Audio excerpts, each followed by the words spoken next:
There's a lot of news that's trending, and it's hard to ignore this first story. But Lana Del Rey, she's actually defending her songwriting. She actually is speaking out on receiving criticism that she feels that she has received throughout her career from female writers in particular who have said that, according to her, that she, quote, glamorizes abuse and that her music is anti-feminist. So she posted this lengthy post talking about it, where she kind of name checks a bunch of contemporary artists right now, her colleagues, you know, for lack of a better word, including Beyonce, Nicki Minaj, and Doja Cat. And this is where she came under fire a little bit, calling them out and saying, quote, you know, they're being sexy, wearing no clothes. They're talking about cheating without being crucified.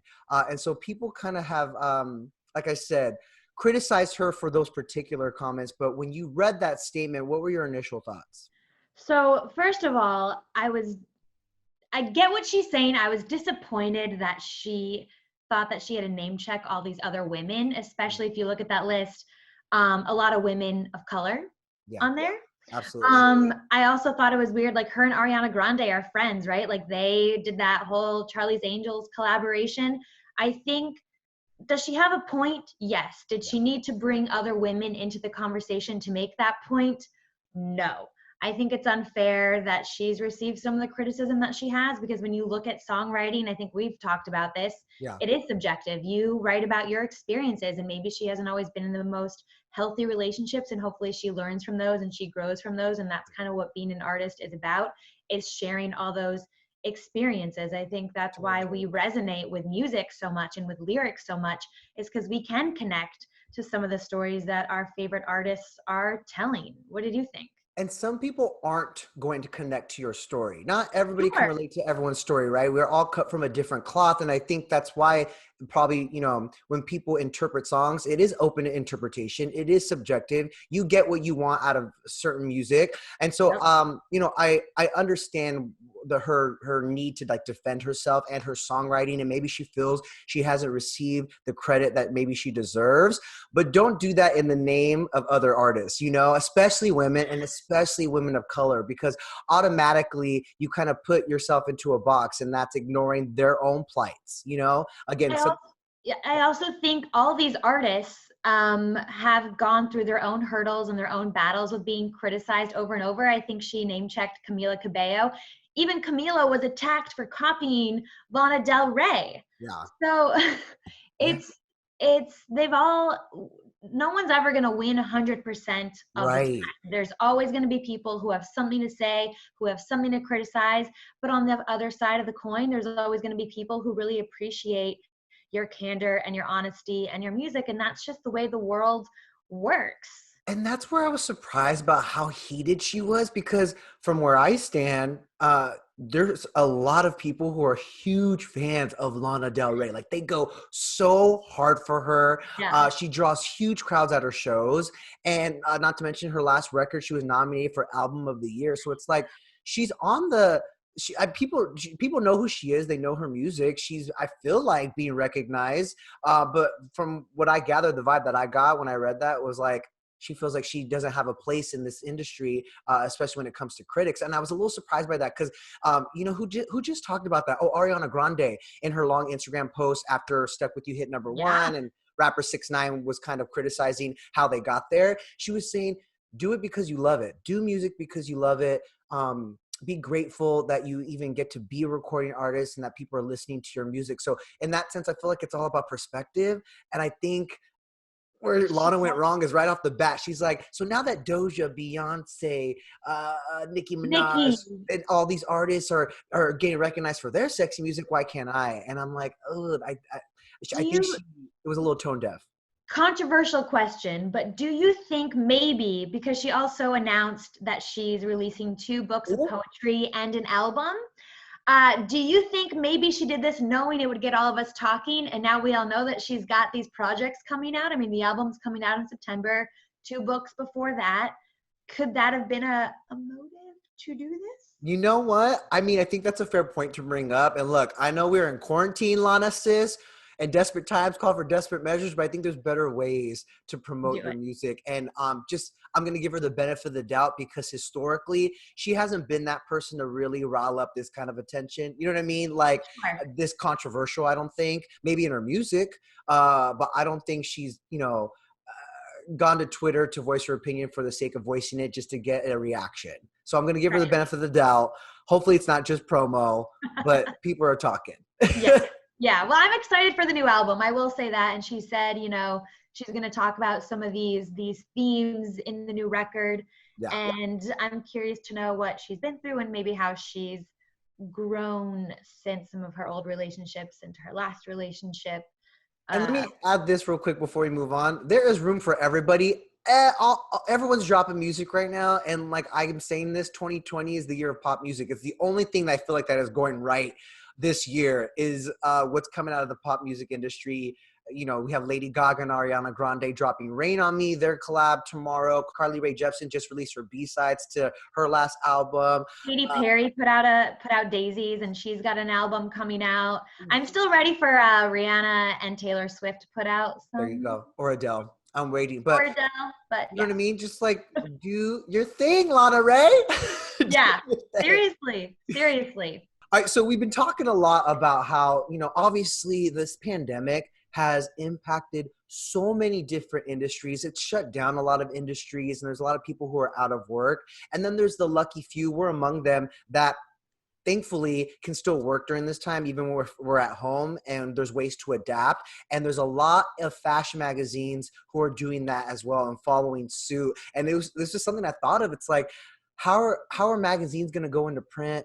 How are these photos going to be taken? And a lot of these magazines are getting so creative. There's so many different examples. The most recent today, Vanity Fair released these photos of Schitt's Creek star Catherine O'Hara looking so glam. And by the way, if you guys watch Schitt's Creek, I know you and I do. Yeah. Tell me this quarantine and a Vanity Fair photo shoot isn't such a storyline for Maura Rose. Like she finally gets a spread, but we're stuck at home. You can't get a photographer to her, right? It's so perfect in so many ways. And these shots, they're so iconic. They're so glamorous. The fact that they flew a drone over her house is so impressive. And I continue to be impressed with just how all these industries have really evolved and so quickly during this time. Like that cannot be easy to be like, shoot, we got to put out a magazine. How are we going to shoot this? Like you're so used to having teams on set doing hair, makeup, lighting, and you're having to adapt styling, and you're having to adapt. I mean, I think of Robert Pattinson doing that GQ shoot. Yep. He styled himself.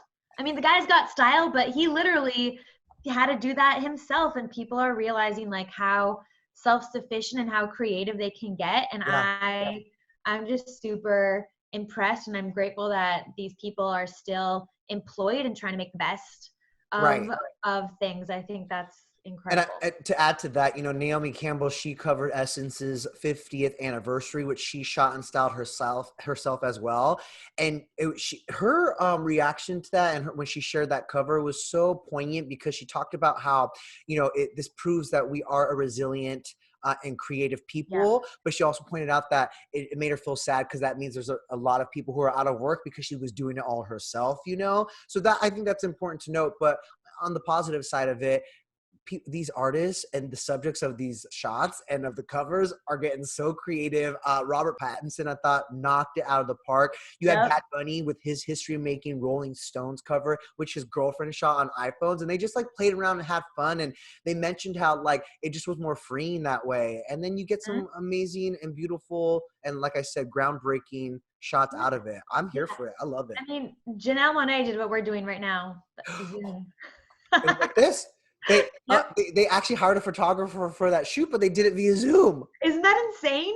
I mean, even artists are shooting music videos like that way and trying to get creative. Like, I just think the entertainment industry is really adapting, and it'll be interesting to see how like movies and television and all that, how that sort of will work. I know we're going to get some answers on that, I think on Monday, at least in Los Angeles. In California, for we'll sure. See. And I think in that sense, though, that's why, it's kind of amazing that these magazine covers exist even during quarantine, because you'll never get an experience like that again. And people will talk about this for a while. You know what I mean? So it's kind of like cemented in history a Yeah. little bit. And Yeah. and I gotta say, like, back to the Vanity Fair spread, those Catherine O'Hara picks, iconic. They're amazing. I'm glad that she's really having this like amazing moment. Like I Yeah. feel like the past few years with Schitt's Creek, and as people have found the show through streaming, I feel like people are so obsessed with Moira Rose and with her, Oh, and it's she's a making comedy me, legend. yeah, she's incredible. Like I'm obsessed. I stand Home forever. Alone's my favorite Christmas movie. Beetlejuice I watched as a kid. Like all the Christopher Guest movies, I stand Catherine O'Hara. So I agree with you. I'm glad she's having like this amazing moment. And those Yeah. shots, like I said, frame them, girl. Didn't you say you're like I could frame this? Like Yes. this is Like art. let's all get printouts and let's all frame as a memento of this time. I love that. Kourtney Kardashian has a few mementos of this time on Instagram. She's been posting her life in quarantine, but there was one shot in particular where a commenter claimed that she was pregnant. And she responded to that person, but now she's opening up in even more about how her body has changed during quarantine. It was during a YouTube video posted on Wednesday where she admitted that she has gained a few pounds, but the point of responding to that person who said she was pregnant, she was like, no, this is just my body and I'm proud of it, which spoke volumes, especially during this time where, we don't have access to gyms. I don't have access to my personal trainers. I'm comfort eating. Like, give yourself a break. What did you think of her comments? Okay, first of all, she is 41 and looking bomb. Yeah. Like she looks amazing. I'm so tired of people commenting on other females, especially on their bodies and being like, is she pregnant? Is she this? Oh, she's gained a few pounds. Oh, she looks heavy. I feel like so many women celebrities are the target of comments like that. And I'm Absolutely. glad Yeah. that she responded. I think right now, and so many celebrities that we've even talked to said, you don't need to use this time to get, quarantine fit or whatever they're calling it. You don't need to Yeah. use this time to be extra hard on your body. Like use this time if you can to sort of give yourself a break. Like we are all trying to figure this out. A lot of Mhm. people are managing homeschooling and having their kids around and having to cook more than they're used to. Totally. We're also trying to figure out, that me time and that mental health. And I love that she, hit back at that person because that person deserved it. It's true. And like I say during this time, prioritize your mental health over your physical health. Well, they go hand in hand, right? They really do. But I mean, Like you don't even sit around eating ice cream all day. If you want to, great, but you don't. Like we're not saying do that, but we're saying give yourself, the freedom to do what you need to do oh to my be God, be easy on happy. yourself. Love up on yourself. Like, I don't know if you can relate to this, but I know that I'm like, I don't want to think twice about what I'm eating or feel guilty about it. I'm stuck at home. Like, I'm sad that I can't even see my family and friends. Like, I'm going to do me and like, but also cut myself some slack and be like, it's okay. Yeah. For me, there are no rules. I'm trying to balance, right? Like, I'm still working out on my own at home, but I'm also going to be like, I'm going to eat that slice of cake. I'm going to do it. I'm a I'm going to thousand drink that percent. wine. Yeah, I'm gonna drink the wine. Last night, my boyfriend and I made omelets for dinner with hash browns because Why we don't not? have, like, why not? YOLO. Yeah. But yeah, I'm still doing like the home workouts. But I'm gonna make brownies later tonight for a friend's Zoom birthday because I think it's funny. And am I gonna eat most of those brownies? Right. Probably. Like, So like no one's expecting you to come out of quarantine and be ready to do like a swimsuit spread. You know what I no, mean? You know what I mean? Like, no one's expecting exactly. that. Yeah.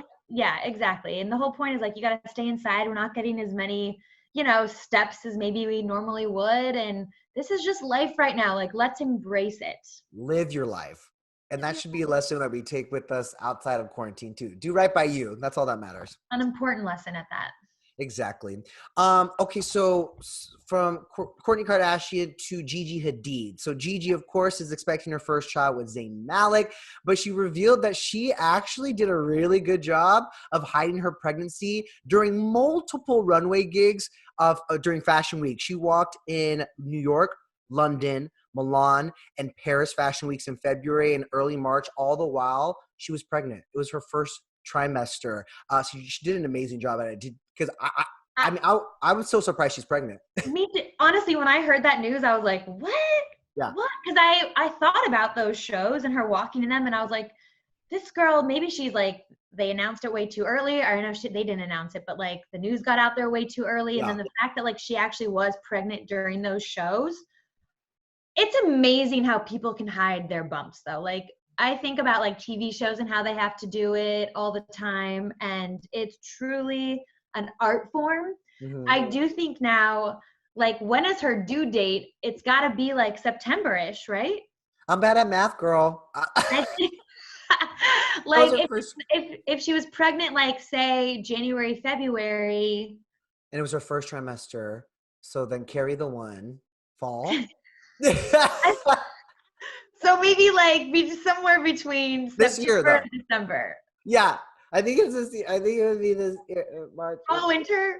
September. We don't know. We're bad at math. Yeah. Like end of the year. Like end of the year. Well, yeah. She did an amazing job behind it. The reason why she even brought it up is because, you know, she was talking about body positivity. Speaking of Kourtney and her body positivity message, she apparently, you know, Gigi has said that people have asked if she's gotten fillers or stuff to like slender her face or because of her cheeks. Like she's kind of known for her cheeks, you know, among many things. But she said, no, I've always had cheeks, but they were a little more prominent when she was pregnant too, you know, naturally. But I never noticed though. I never noticed. You never noticed. I'm not looking at her cheeks. I'm just like, you're mostly I'm not gonna lie, it's her eyes. Like she's a beautiful. I get lost in her eyes. Yeah, she's a stunning person in general, and about to have a stunning baby. Yeah, but also think about like if even Gigi Hadid is being like accused of like getting fillers and like people are even like critiquing her, it's like there's no winning for these people. Not at all. That's why you kind of have to just shut out the noise. Yeah, you just gotta.